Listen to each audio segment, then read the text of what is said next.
Hello, everybody, and I'm back. Okay, I just wanted to try to get in a quick message, real quick. But first, I want to start by apologizing for some of my twists and turns on my Sunday message. There was a part where I talked about you have to have belief. No, I wanted to say it's you can't just don't just have belief in what God can do. You need to truly believe in what He can do.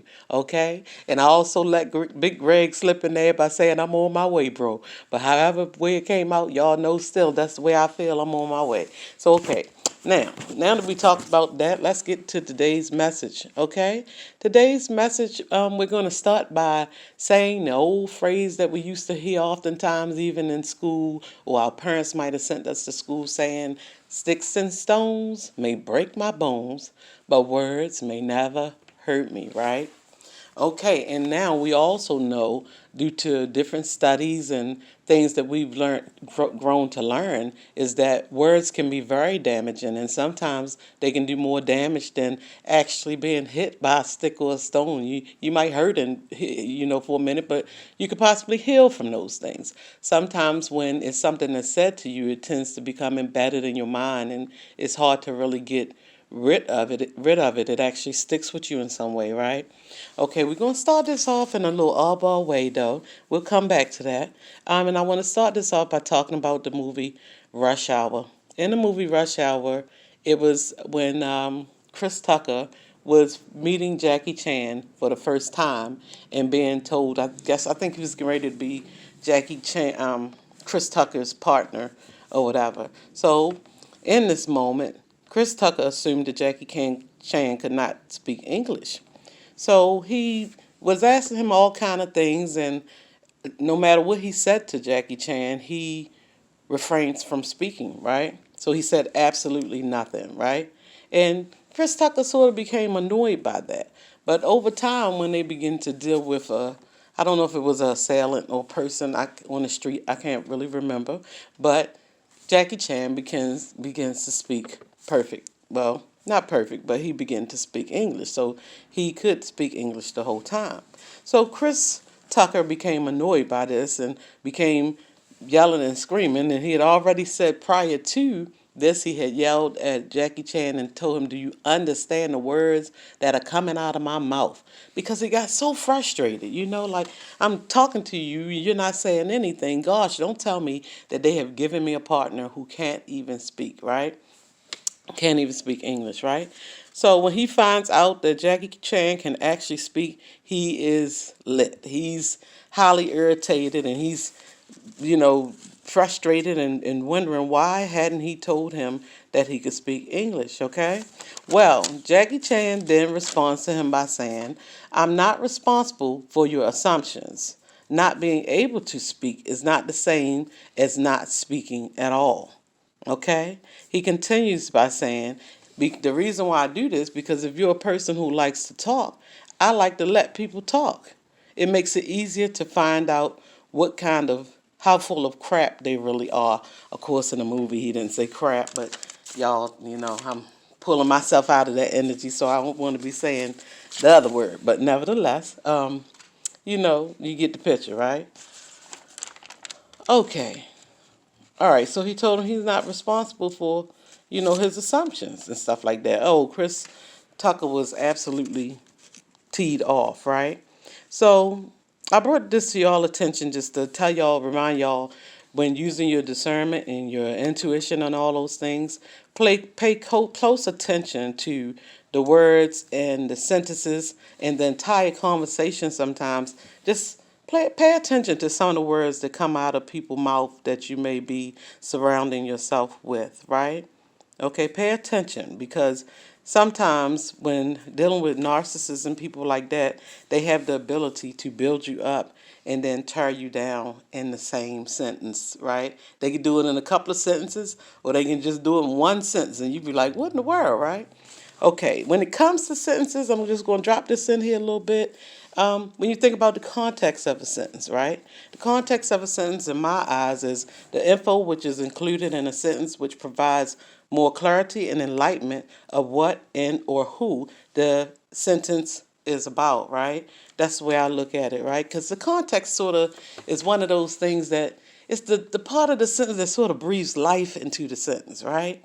Okay, let's use this as an example. Like, say you riding in a car with somebody, right? And this person say, "Oh goodness, I can't stand the way that man look over there on the corner in that blue hat." Okay, you proceed to look over to the the corner, and you look and you see there's three men with blue hats on, three men with three different blue hats on, right?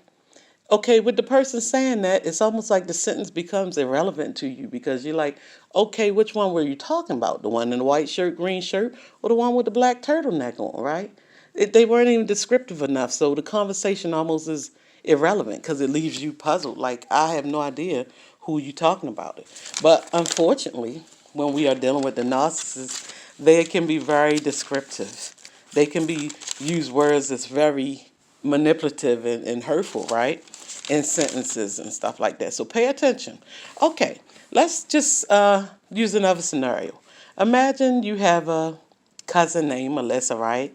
You just bought a new house and you excited. So of course you want to show your family, look, I got my house, look, I did my decorations, all that stuff, right? Okay, so your cousin comes in and Melissa's like, wow, Karen girl, you got a nice looking house. But before Karen can even turn around and say, "Oh, thank you," Melissa says, "Ugh, but that wig you got on today is ugly as hell, and you could never decorate better than your cousin Letitia because she know how to decorate the bomb, right? You done thought you just did a nice job in your house, and somebody is coming there and not tearing you down in every way about it, right? Making you feel like what you have done or whatever is just not good enough, right?" These are people who I like to call closet haters, or what the young folks usually call people who be sneak dissing, right? Okay, I'm gonna try to get through this, y'all, and I hope y'all can get something out of it because it's scribble scrabble to me. It's all over the place, and I gotta start doing things in more of an order way so these things can come out good for you guys. Okay. So now, we all know that you need to remove yourself from people who do these things, right? Especially when you're in your process of healing. But there are some cases when you can't do that. You might be on your job or school or wherever where you have to be there. So you are going to encounter these people.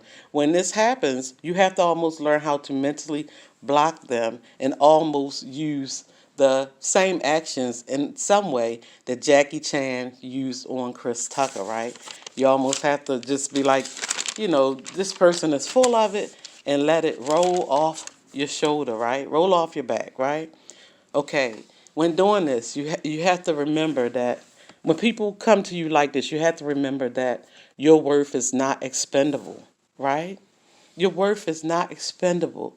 And we all know that the definition of expendable is being of little significance when compared to an overall purpose, person, place, or thing, and therefore able to be abandoned, right? It's just like you just thrown away or something like that, and you have to ask yourself in those moments what type of people would possibly try to cause another person to question or abandon their own self-worth by making them purposely, recklessly making them feel these ways, right? You don't want to deal with things like that. This is not necessarily for people who already sort of got it together, and in some way it could still be for you guys too. But people who are struggling with their healing, this could be the a breaking point to a person who's trying to heal, where it could set you back. It could set you back to drinking, smoking. If you stop smoking, whatever, it's like a trigger, right? So you want to try to refrain yourself from people like that. And when you can't, you have to learn to mentally block them and remind yourself that your worth is not expendable. Don't waste your good heart, your good nature on these types of people, right? And it's not your fault. It has nothing to do with you, I promise.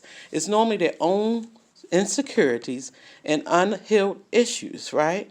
That they wish to place upon you because they have not yet found or built up enough courage to address or face or heal from them, right?